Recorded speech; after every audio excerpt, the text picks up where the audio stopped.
Hello friends, कैसे हैं आप सभी लोग। आप देख रहे हैं my YouTube channel physics with Pawan Dixit. आपका हमारे YouTube channel physics with Pawan Dixit पर बहुत बहुत स्वागत है। क्लास 12th फिजिक्स का चैप्टर 5 इलेक्ट्रिकल कंडक्शन का अगला वीडियो लेकर आया हूं और ये वीडियो नंबर है 9। और इस वीडियो में मैं बात करूंगा effect of temperature on resistance, यानी टेम्परेचर बढ़ाने से रेजिस्टेंस पर क्या इफेक्ट पड़ता है। तो वीडियो स्टार्ट करने से पहले जो भी फ्रेंड्स हमारे चैनल पर नए हैं वे हमारे चैनल को सब्सक्राइब करके बेल आइकन को प्रेस कर दें, जिससे हमारे हर एक वीडियो की नोटिफिकेशन पहुंच सके, और वीडियो को लाइक भी कर दें फ्रेंड्स। इससे पहले फ्रेंड्स इस चैप्टर के 8 वीडियो मैं ऑलरेडी डाल चुका हूं, जिनकी लिंक डिस्क्रिप्शन में आपको मिल जाएगी और उन वीडियो को आप देख सकते हैं। तो आज बात करते हैं friends effect of temperature on resistance. यदि रेजिस्टेंस या इससे संबंधित किसी अन्य टॉपिक की आपको ज़रूरत है तो पहले आप उसे देख लीजिए इस वीडियो को समझने से पहले। तो फ्रेंड्स हम सबको पता है रेजिस्टेंस के फार्मूले, हम सबको पता है कि रेजिस्टेंस का formula R is equal to rho L upon A. ये रेजिस्टेंस का फार्मूला हम सबको पता है। इसमें L क्या है? L क्या है? Length of conductor, length of conductor. और ए क्या है? Cross section area, cross section area है। और रो क्या है? रेजिस्टिविटी है।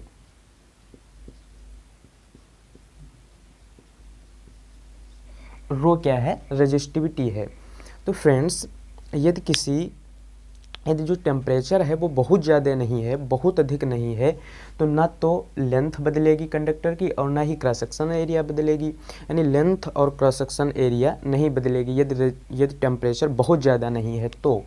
तो इस कंडीशन में जो रेजिस्टिविटी है वो डायरेक्टली प्रोपोर्शनल हो जाएगी,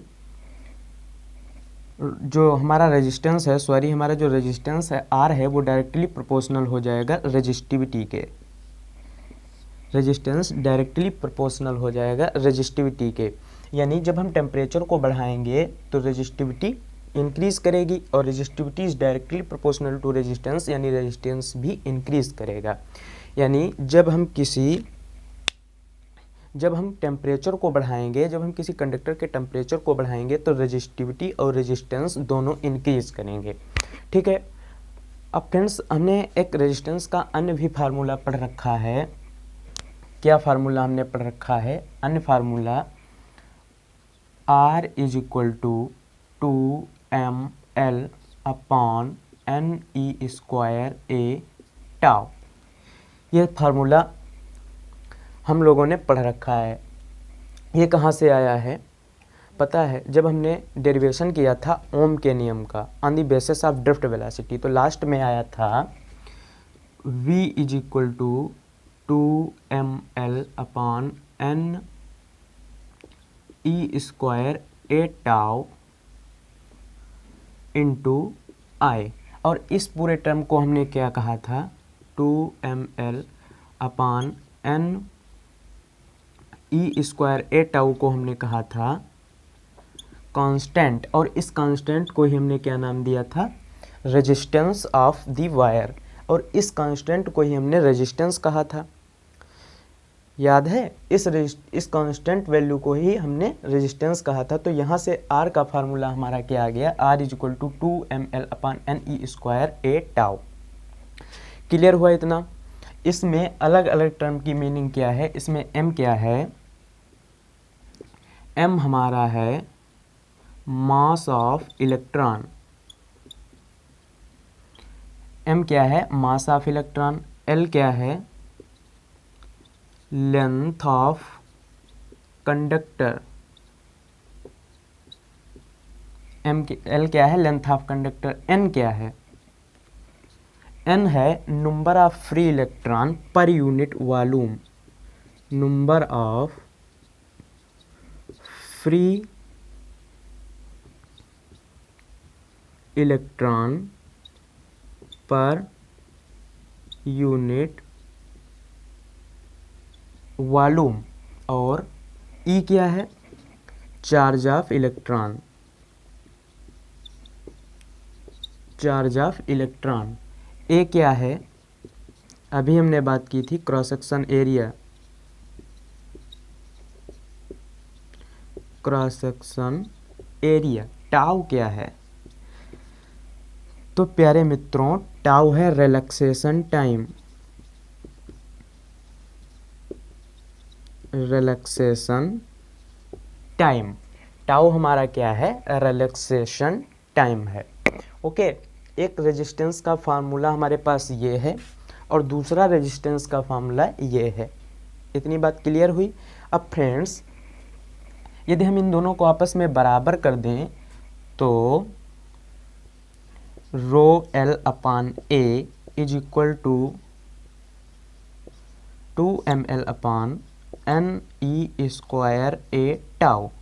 क्या होगा? एल से एल कैंसिल हो जाएगा, ए से ए कैंसिल हो जाएगा, तो रेजिस्टिविटी का फार्मूला क्या आ जाएगा? Resistivity is equal to 2m upon N E square tau. इतना ही तो आएगा। ये हमारा रेजिस्टिविटी का फार्मूला आ गया। Resistivity is equal to 2m upon N E square tau. ठीक है। अब फ्रेंड्स, जब हम टेम्परेचर को बढ़ाएंगे, टेम्परेचर को इंक्रीज करेंगे तो क्या होगा? क्या m बदलेगा? m लेंथ, m क्या है? मास ऑफ इलेक्ट्रॉन, नहीं चेंज होगा। n क्या है? e क्या है? चार्ज ऑफ इलेक्ट्रॉन, बदलेगा? नहीं बदलेगा। न तो चार्ज ऑफ इलेक्ट्रॉन बदलेगा, न मास ऑफ इलेक्ट्रॉन बदलेगा। क्या बदलेगा? दो चीज़ें बदलेंगी, एक तो n इफेक्ट होगा और टाउ इफेक्ट होगा। n इफेक्ट होगा और क्या इफेक्ट होगा? टाउ इफेक्टेड होगा। n और टाउ दोनों बदलेंगे, n भी बदलेगा और टाउ भी बदलेगा। अब जब हम फ्रेंड्स टेम्परेचर को बढ़ाएंगे तो क्या होगा? उस कंडक्टर के अंदर के जो फ्री इलेक्ट्रॉन्स हैं उनकी काइनेटिक एनर्जी इंक्रीज करेगी। काइनेटिक एनर्जी इंक्रीज करने से नंबर ऑफ कोलिजन्स बढ़ेगा। उस कंडक्टर के अंदर क्या होगा? नंबर ऑफ कोलिजन बढ़ेगा, और नंबर ऑफ कोलिजन जब बढ़ेगा यानी उन फ्री इलेक्ट्रॉन्स के बीच बहुत जल्दी कोलिजन होगा। और हम सब ने पढ़ रखा है the time gap between two successive collisions is called relaxation time, यानी रिलैक्सेशन टाइम डिक्रीज करेगा। रिलैक्सेशन टाइम क्या होगा? डिक्रीज करेगा। यानी जब हम टेम्परेचर को बढ़ाएंगे, इस इलेक्ट्रॉन और इस इलेक्ट्रॉन के बीच, टक्कर के बीच दो क्रमागत यानी दो सक्सेसिव कोलिजन्स के बीच की जो टाइमिंग है, टक्कर के बीच के समय को तो ही हम टाउ कहते हैं, रिलैक्सेशन टाइम कहते हैं। और जब हम टेम्परेचर को बढ़ाएंगे तो क्या होगा? नंबर ऑफ कोलिजन्स इंक्रीज करेगा, यानी नंबर ऑफ कोलिजन्स बढ़ेगा। और नंबर ऑफ जब कोलिजन्स बढ़ेगा तो जो रिलैक्सेशन टाइम है, इनके बीच की दूरी यानी बहुत जल्दी टक्कर होगी और इनके बीच की जो दूरी है वो डिक्रीज करेगी, यानी रिलैक्सेशन टाइम क्या होगा? डिक्रीज करेगा। इनके बीच का जो रिलैक्सेशन टाइम है वो डिक्रीज करेगा। और जब रिलैक्सेशन टाइम डिक्रीज करेगा तो क्या होगा? रेजिस्टिविटी इंक्रीज करेगी, और resistivity is directly proportional to resistance, यानी रेजिस्टेंस भी क्या करेगा? रेजिस्टेंस भी इंक्रीज करेगा। यानी टाउ के डिक्रीज होने से रेजिस्टिविटी और रेजिस्टेंस इंक्रीज करेंगे। When temperature is increases, the number of collisions increase due to more internal energy. Then resistivity is relaxation time जो है, relaxation time tau decreases and resistivity is increases. Therefore, resistance is also increases because resistance is directly proportional to resistivity. Okay, तो tau relaxation time के decrease करने से resistivity और resistance increase करेंगे। इतनी बात क्लियर हुई? ठीक है। दूसरी बात करते हैं एन इफेक्टेड होगा। जब हम टेम्परेचर को बढ़ाएंगे जब टेम्परेचर को बढ़ाएंगे तो उस मेटल के आउटर सेल के जो इलेक्ट्रॉन हैं वो क्या करेंगे, एनर्जी पाकर फ्री हो जाएंगे। आउटर सेल के इलेक्ट्रॉन मुक्त होंगे ना, धातु है, मेटल है, और नंबर ऑफ फ्री इलेक्ट्रॉन बढ़ेंगे, और नंबर ऑफ फ्री इलेक्ट्रॉन बढ़ेंगे तो रेजिस्टिविटी डिक्रीज करेगी, यही तो। लेकिन फ्रेंड्स जो मेटल है, जो धातु है, उसमें पहले से ही लाखों करोड़ों फ्री इलेक्ट्रॉन्स उपस्थित हैं, यानी और कितना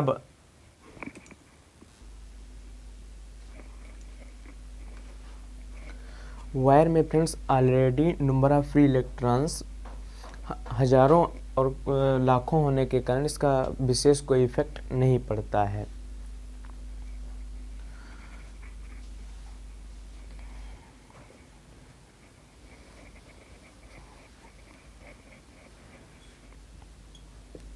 एट 0 डिग्री सेल्सियस रेजिस्टेंस कितना है, R0। Suppose resistance of a wire at 0 degree Celsius is R0 and T degree Celsius पर टेम्परेचर कितना है, T डिग्री सेल्सियस पर इट बिकम कितना हो जाता है, RT। रेजिस्टेंस कितना हो जाता है, RT। किसी वायर का रेजिस्टेंस 0 डिग्री सेल्सियस पर R0 और T डिग्री सेल्सियस पर रेजिस्टेंस उसका कितना है, RT। तो चेंज ऑफ रेजिस्टेंस कितना हो जाएगा,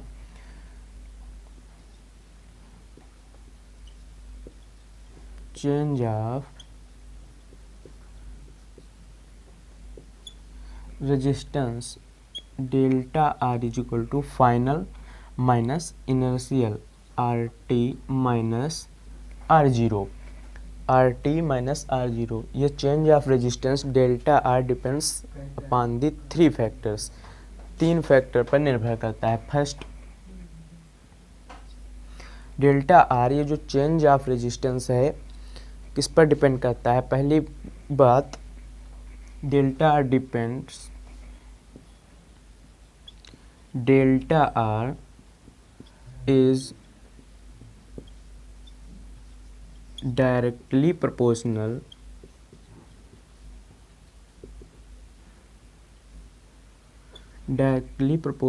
to the inertial resistance।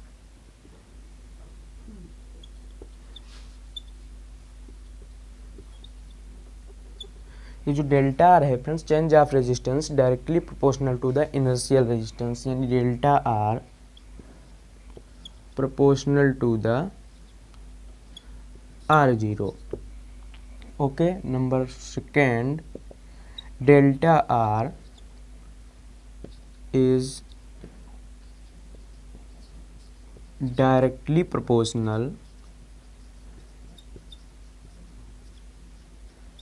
directly proportional to the rise in temperature।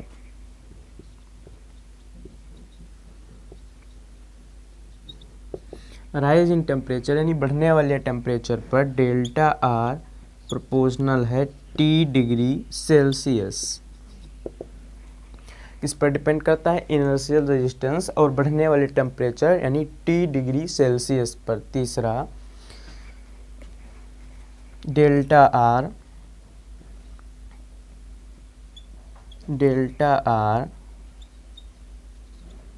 Depend upon nature of temperature, nature of conductor, nature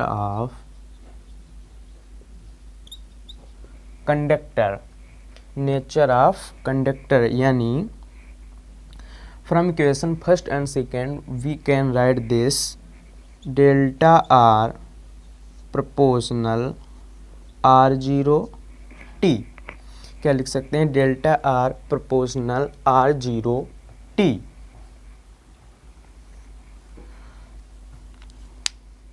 और इस प्रोपोर्शनल के कांस्टेंट को हटाएंगे, यानी delta R proportional R0 T, और इस प्रोपोर्शनल के कांस्टेंट, प्रोपोर्शनल को हटाएंगे, कांस्टेंट आएगा alpha R0 T।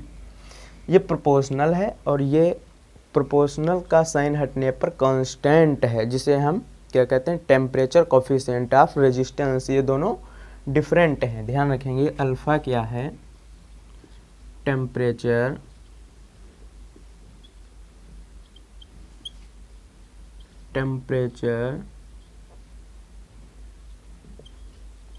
Coefficient of resistance.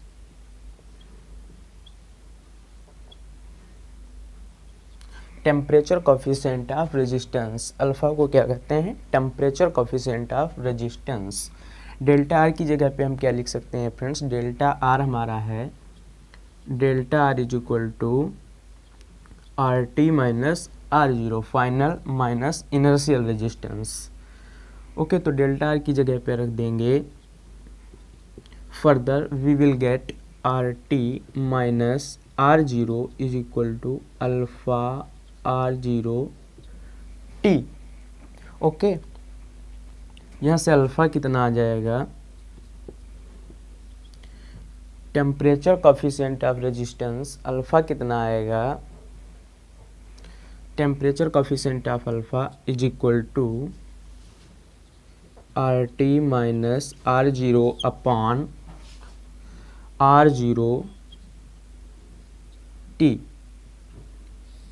ये निकलेगी अल्फ़ा की वैल्यू। ये इसको हम ऐसे भी लिख सकते हैं, R T minus R zero की जगह पे delta R upon R zero T, ये भी लिख सकते हैं। तो अल्फ़ा हमारा कितना है, temperature coefficient of resistance alpha is equal to R T minus R zero upon R zero T.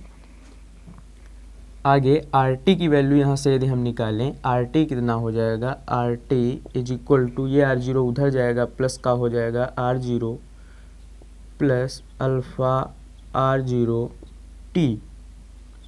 R T is equal to, इसमें आर जीरो कॉमन ले लेते हैं तो 1 plus alpha T, R T is equal to R zero 1 plus alpha T. एक formula, ये दोनों फार्मूले हम याद रखेंगे। Temperature coefficient of resistance alpha कितना आया है, R T minus R zero upon R zero T, और ये R T is equal to R zero 1 plus alpha T. ये दोनों एक्सप्रेशन को हम याद रखेंगे न्यूमेरिकल्स के लिए, अल्फ़ा की वैल्यू और इस आर टी को हम याद रखेंगे। अब फ्रेंड्स बात करते हैं न्यूमेरिकल्स की। इस पर बेस्ड न्यूमेरिकल को देखते हैं।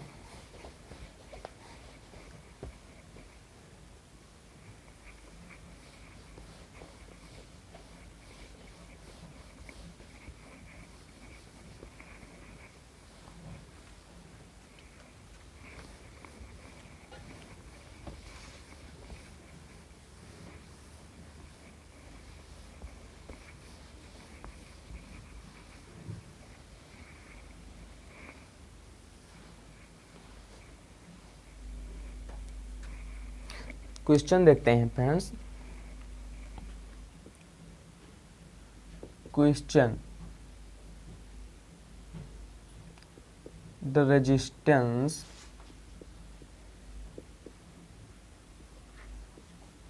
of a wire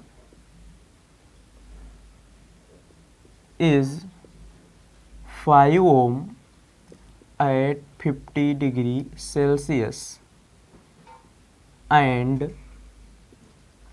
6 ohm at 100 degree Celsius. The resistance of a wire is 5 ohm at 50 degree Celsius and 6 ohm at 100 degree Celsius. Resistance of a wire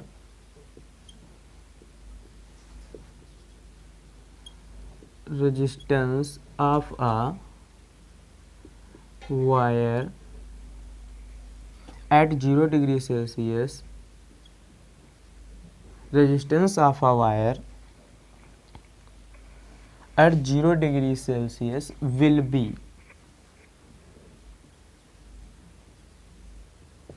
0 degree Celsius will be, option है 5 ओम, B 4 ओम, सी 3 ओम, D 2 ओम। ये option दिए गए हैं।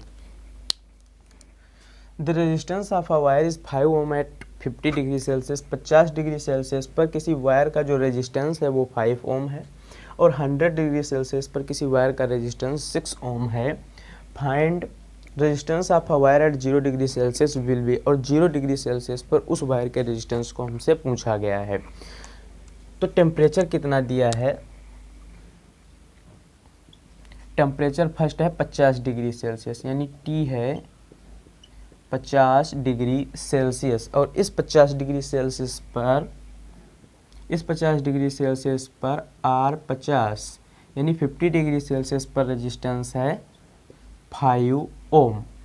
अगली बार temperature है हमारा 100 degree Celsius, और इस 100 डिग्री सेल्सियस पर रेजिस्टेंस है 6 ओम। ठीक है, और 0 डिग्री सेल्सियस पर हमें रेजिस्टेंस को ज्ञात करना है। तो हमें फार्मूला पता है R T is equal to R zero 1 plus alpha T. ये हमने रीड कर लिया है अभी। R T is equal to R zero 1 plus alpha T. तो फर्स्ट वाले के लिए आर जब टेम्परेचर है 50 डिग्री सेल्सियस, तब आर जीरो 1 प्लस टी की जगह पे रखेंगे 50 अल्फ़ा, और आर 50 की वैल्यू है 5 ओम, यानी 5 is equal to R zero 1 plus 50 alpha, equation first.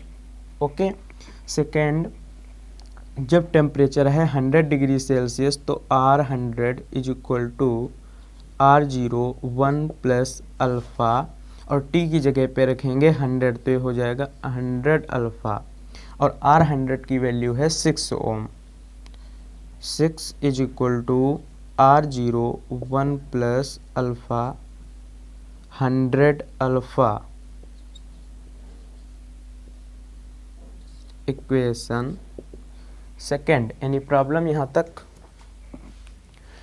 कोई प्रॉब्लम नहीं है। दो इक्वेशन बनी, 5 is equal to R zero 1 plus 50 alpha, 6 is equal to R zero 1 plus 100 alpha.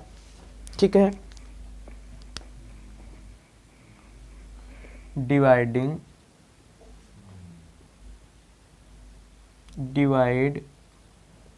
Equation first and second. Divide कर देंगे तो ये क्या आ जाएगा, 5/6 is equal to R zero 1 plus 50 alpha upon R zero 1 plus 100 alpha. R zero से R zero cancel हो जाएगा। 5/6 is equal to 1 plus 50 alpha upon 1 plus 100 alpha. Cross multiply करेंगे तो ये 6 1 plus 50 alpha is equal to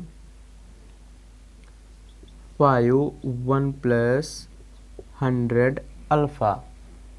okay, 6 से इसमें multiply करेंगे, 6 plus 6 5 जा 30, 300 alpha is equal to 5 plus 500 alpha. Okay, 5 को इधर लाते हैं, 300 को उधर ले जाते हैं, तो 6 minus 5 is equal to 500 alpha minus 300 alpha. Any problem? Further we will get 1 is equal to 200 alpha, अर्थात alpha is equal to 1 upon 200। Alpha की वैल्यू कितनी मिली हमें, 1 अपान 200। इस अल्फ़ा की वैल्यू को हम इक्वेशन फर्स्ट में पुट कर देते हैं। पुटिंग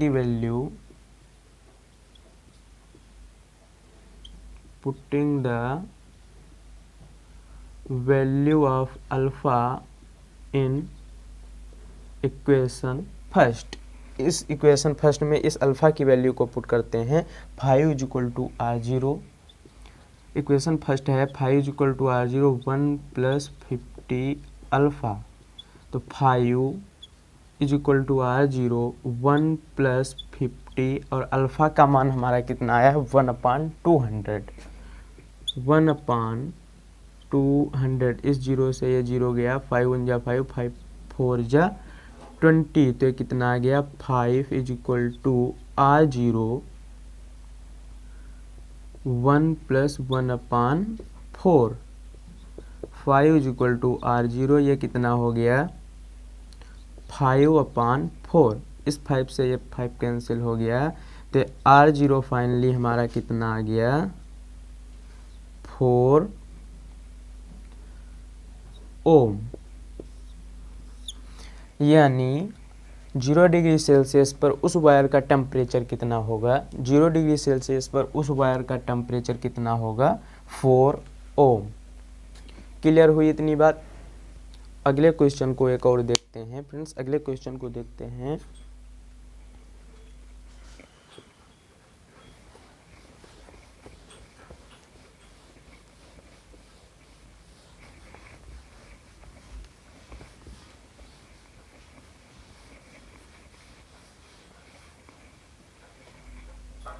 अगला क्वेश्चन फ्रेंड्स देखते हैं।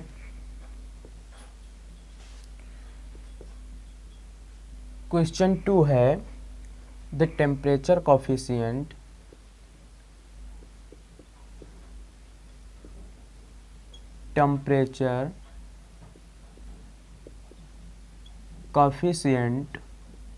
ऑफ अ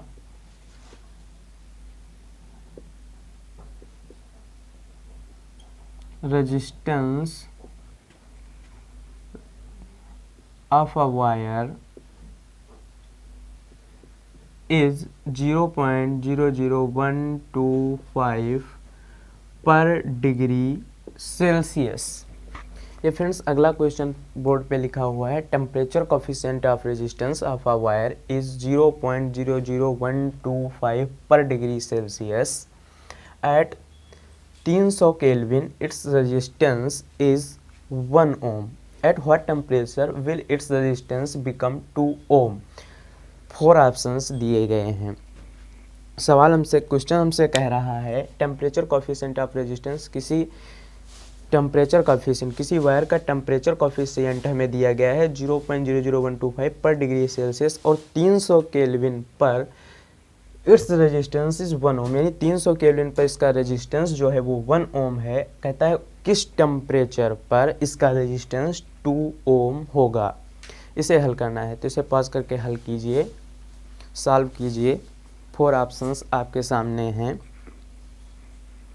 उसके बाद इसे हम करते हैं।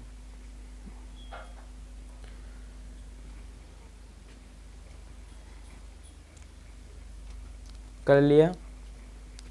देखिए अल्फ़ा हमें दिया है temperature coefficient of resistance, alpha दिया गया है 0.00125 पर डिग्री सेल्सियस, ओके। और 300 केल्विन टेम्परेचर कितना दिया है 300 केल्विन, टेम्परेचर हमें केल्विन स्केल पर दिया गया है, जबकि हमारे फार्मूले में डिग्री सेल्सियस में, हमारा तो फार्मूला डिग्री सेल्सियस में, टी हमने किस में कंसीडर किया है डिग्री सेल्सियस में, तो इस केल्विन को हम पहले डिग्री सेल्सियस में बदलेंगे। केल्विन को डिग्री सेल्सियस में बदलने के लिए क्या करेंगे 273 सब्ट्रैक्ट कर देंगे, तो ये कितना आ जाएगा, जब इसमें से 273 को घटाएंगे तो ये आ जाएगा 27 डिग्री सेल्सियस, ओके। ये आ जाएगा 27 डिग्री सेल्सियस। अब इस 27 डिग्री सेल्सियस पर रेजिस्टेंस कितना है R27 is equal to, resistance है 1 ओम, कितना है 1 ohm. At what temperature will its resistance become 2 ohm, तो हमने उस टेम्परेचर को मान लिया है T, हमने माना उस टेम्परेचर को T, और उस टेम्परेचर पर रेजिस्टेंस कितना है 2 ओम। उस रेजिस्टेंस को हमने माना है T, मान लिया, और इस टेम्परेचर T पर रेजिस्टेंस कितना हो जाता है 2 ओम, ओके। फार्मूले को लगाते हैं। फार्मूला क्या है,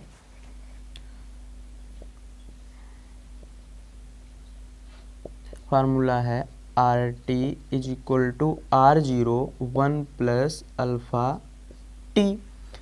फर्स्ट में जब टेम्परेचर है 20 डिग्री सेल्सियस तो R01 प्लस टी की जगह पे 27 अल्फ़ा। R27 का मान कितना है 1 is equal to R01 plus 27 alpha.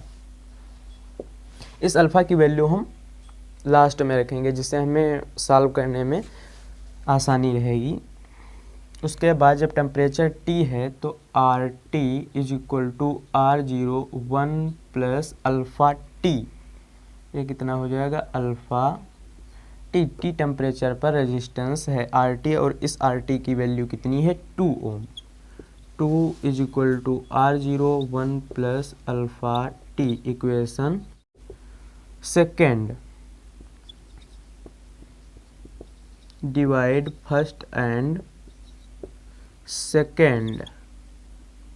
Divide जब करेंगे फर्स्ट से सेकेंड को डिवाइड करेंगे तो ये आ जाएगा 1/2 R01 प्लस 27 अल्फ़ा अपान R01 plus alpha T. R0 से R0 क्या होगा कैंसिल हो जाएगा। R0 से R0 कैंसिल होगा, ये आएगा 1/2 is equal to 1 plus 27 alpha upon 1 plus alpha T. ठीक है, इसकी क्रॉस मल्टीप्लाई गुणा कराते हैं। क्रॉस मल्टीप्लाई करेंगे तो ये कितना आ जाएगा, ये आएगा 2 प्लस 27 2 जा 54 alpha is equal to 1 plus alpha T. 1 plus alpha T. तो further we will get alpha T कितना हो जाएगा, alpha T is equal to, ये 1 इधर आएगा माइनस का हो जाएगा तो 1 प्लस 54 अल्फ़ा। यही तो 1 प्लस, ये 1 इधर आया माइनस का हो गया तो 1 प्लस 54 अल्फ़ा और यहाँ से t कितना आएगा, t is equal to 1 plus 54 alpha upon, ये अल्फ़ा डिवाइड कर देगा। अब अल्फ़ा की वैल्यू लिखते हैं। अल्फ़ा हमारा कितना था, चूँकि alpha is equal to 0.00125 per degree Celsius तो t is equal to 1 plus 54 into 0.00125 इतना ही है, 0.00125 ओके अपान 0.00125। तो इसको हल करने पर फ्रेंड्स से आता है 854। इसे जब हम हल करेंगे तो ये सारा आता है 854 डिग्री सेल्सियस, इतना ही आता है 854 डिग्री सेल्सियस। लेकिन आंसर में हमारे जो ऑप्शन है वे केल्विन में है, तो इसे केल्विन स्केल में बदलने के लिए इसमें क्या करेंगे 273 ऐड कर देंगे। तो केल्विन के लिए 854 प्लस 273 ये कितना हो जाएगा 4 और 3 7 और 5 12 के 2 कैरी आया 1 और 8 और 2 10 और 1 11 इतने केल्विन। टेम्परेचर केल्विन में आया 1127। कौन सा ऑप्शन है, option D is correct, option D is correct. तो इसके ये न्यूमेरिकल्स थे जो मैंने किए। तो आशा करते हैं ये वीडियो आपको अच्छे से क्लियर हुआ होगा और आप इससे जुड़ी सारी प्रॉब्लम्स समझ पाए होंगे। तो आज की क्लास को यहीं तक फ्रेंड्स रखते हैं, मिलते हैं किसी अन्य वीडियो में। तब तक पढ़ाई करते रहिए। All the very best.